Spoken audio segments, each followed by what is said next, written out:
a community. So let's take a look at two ball bands, and this is why it can be very deceptive. Both ball bands have the same information, but the product is completely different from each other. And this is where you need to concentrate on that gauge swatch. So what you have here is that the Red Heart Super Saver is recommending a 5.5mm size I9 crochet hook.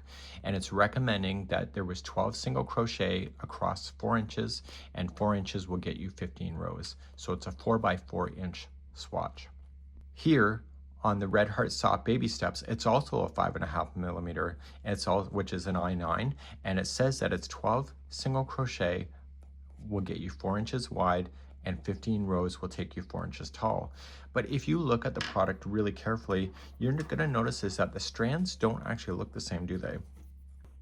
So looking at the two yarns, you think they're both very similar to each other. We know that Red Heart Super Saver is a value acrylic here in the yellow.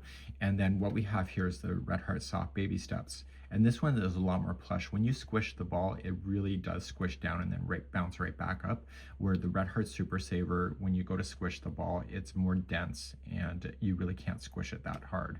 So the yarn properties between the two, though they are a number 4, though they're recommending the same size hook of each other, the fact is that they're not the same product at all.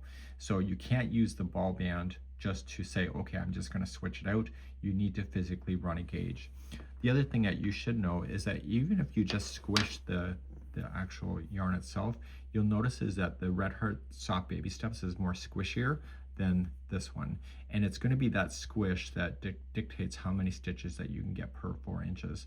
So even though the manufacturer is recommending a certain size of crochet hook, that doesn't mean that it's going to operate the same way in your hands. Also, the way that it drags through your hands when you're going to feed your yarn, how it slides on the yarn, your own personal tension, like stress, what's going on in your life, your temperature, how you're sitting, that all dictates on the gauge itself. So what we need to do is we need to run a gauge check to be able to determine where we are to make sure that we're going to match. So by doing the gauge check, we can still switch out our yarns, but we're going to have to probably switch out our hook.